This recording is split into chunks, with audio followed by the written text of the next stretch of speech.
In the last episode, we covered the incredibly brutal Siege of Ulsan. Now we head to Seoul, where the Ming forces are massing once again.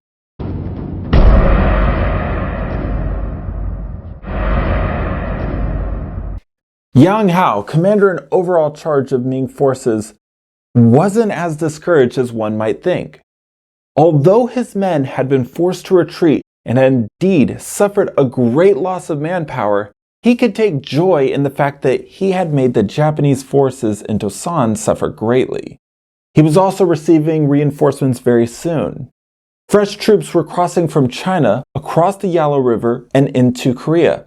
Amongst these troops was the Sichuan commander Liu Ting, also known as Big Sword, and General Dong Yiyuan. The Ming, though, wouldn't just be sending land-based units. This time, they were also sending naval forces under the commands of Admirals Chen Lin and Deng Zilong. They were to cross the Yellow Sea and arrive in Korea by early May. Yang Hao would return to Seoul in late February 1598. Despite the loss at Ulsan, he had every intention of launching a new offensive in June. At this time, not only would he have reinforcements, but it would also be a lot warmer and supplies would hopefully be a lot easier to obtain. Jingji, Yang Hao's superior, agreed with this and sent a report to Beijing in massive support of the commander's plans. The Korean government also supported Yang's plans. The Korean king was in fact such a big supporter of Yang Hao that he felt thanks to him and his leadership had actually stopped the second invasion from being as severe as the first. Unlike Li Rusong, the king felt that Yang was much more committed to ridding Korea of these invasions. Despite this massive amount of support, though, Beijing wasn't as positive about the situation and thus dispatched an official from the Board of War to Seoul to investigate the situation and then send their own report. Yang Hao felt that this wouldn't end well. The official, whose name was Ding Yingtai, was also part of a political faction opposed to the military involvement in Korea. He was convinced that this report would be used as a weapon against him. Yang decided that he would get ahead of this by sending a letter of resignation. Jingji came to his defense quickly, sending out a report to the Wanli Emperor praising Yang for his hard work and bravery. The Ming Emperor, after reading this report, refused to accept the resignation and then sent a letter back affirming his confidence in Yang Hao's leadership. Ding Yingtai, while these messages were being sent back and forth, finished his investigation in Seoul and was on the road back to Beijing. His report would be everything Yang Hao feared. The Japanese in the south, despite their victory, recently wasn't particularly enthusiastic. While it's true that Tosan Fortress had held up, which is a remarkable feat for the Japanese fortress design, they also still suffered. Scouts were also sending in reports that more Ming reinforcements were coming in from the north, which confirmed to them that another massive offensive from the Ming was on its way. Ukeda Hidei and 12 other daimyo wrote a letter to Toyotomi Hideyoshi requesting permission to abandon some of the more vulnerable fortifications so that they could instead focus on fortifying key points of defense. Hideyoshi, or more accurately his representatives, initially refused this request. The second invasion was meant to punish the Korean government for not accepting his request to join him in conquering the Ming. It was also meant to show his might, and by extension the culture of Japan, to the Wanli Emperor in Beijing, that they were equals and not lesser. But at this point, Korea had suffered greatly. If this was his primary mission, well, mission accomplished. Hideyoshi's armies had also stood toe-to-toe with the Ming at Ulsan. So what was there really to gain from continuing this invasion? This very question plagued the Taiko's inner council, but Hideyoshi himself decided that no, he would not allow his commanders to fall further back.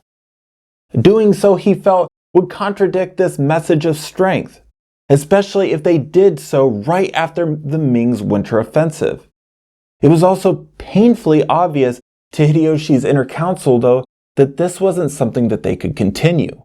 Originally, Hideyoshi had commanded that his forces should live off the land once there. However, fields had been burnt, and the farmers that were needed to work the land just weren't there. Supplies were simply being shipped in from Japan, which was logistically very hard to do. And what if the Japanese were able to beat back the Ming? Would this accomplish anything? What if they were defeated? This could destroy the reputation of Japan.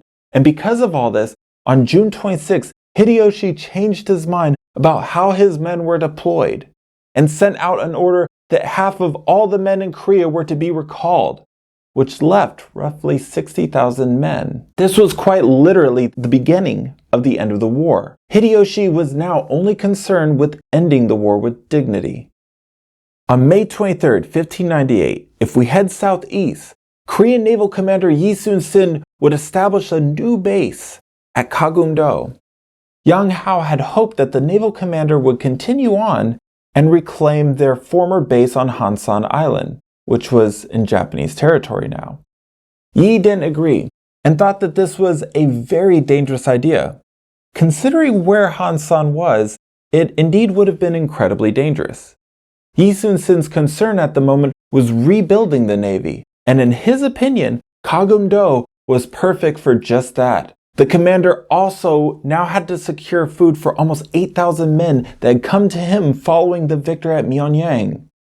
The nearby islands of Choyakdo and Chido had decent-sized populations and farmland, and would be able to meet his future needs. To meet his current needs, though, he instituted a tax depending on ship sizes that would be paid for in rice, and most were actually happy to pay it, as the Korean Navy's presence meant safety. Because of this tax, he had secured 10,000 bags of rice in just 10 days. He now had men and food, but not enough ships. Yi would then have his men gather as much copper and iron as they could to cast new cannons, and had his carpenters set to work on building new ships.